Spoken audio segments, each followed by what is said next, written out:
Kanisa Katoliki kwa 90%, nyie ndio mmehusika kuratibu haya yote yaliyotokea tarehe 29 Oktoba, ambao mnayaita ni maandamano, jambo ambalo sisi tunatambua hayakuwepo maandamano.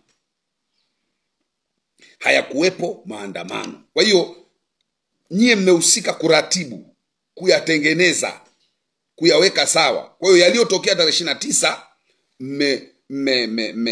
mmehusika kwa 90%.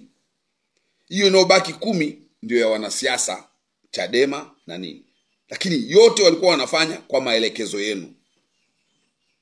Imefika wakati tuseme ukweli bila hata kufichana. Na waraka wenu unathibitisha wazi kwamba Kanisa Katoliki kupitia hawa maaskofu 41 ndio wamehusika kuratibu haya yaliyotokea tarehe 29, ambayo nyie mnayaita maandamano, kitu ambacho hapakuwepo maandamano Tanzania. Na hakuna mtu aliyeratibu hayo maandamano mnayoyaita maandamano, isipokuwa mliratibu vurugu.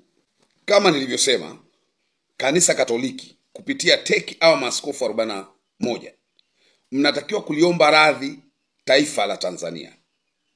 Mliombe radhi taifa la Tanzania, kuomba msamaha kama walivyofanya wenzenu Baraza la Maaskofu Katoliki nchini Rwanda. Kumbuka nchini Rwanda kulitokea mauaji ya kimbari mwaka 94. Kumbuka Kanisa Katoliki lilikaa kimya, lakini ilipofika 2016 Kanisa Katoliki lilijitokeza na kukubali kwamba kweli walishiriki kuratibu yale mauaji ya kimbari nchini Rwanda. Kwa hata nyie wa Katoliki, maaskofu 41, mkiliomba radhi kanisa la Tanzania, taifa la Tanzania, mkamuomba radhi rais wetu Dr. Samia, mkaomba radhi wa Tanzania kwamba na sisi tumehusika kuratibu haya maandamano tunayoyaita maandamano, lakini haya yaliyotokea vurugu na kila kitu tumehusika sisi, tunaomba radhi. Kanisa Katoliki mkiomba radhi, taifa litawasamehe, Dr. Samia atasamehe, hata sisi wa Tanzania tutawasamehe. Lakini msipoomba radhi, na sasa Mungu ameshawaweka wazi, itakuwa mbaya sana. Sababu tumeshajua adui ni nyie teki.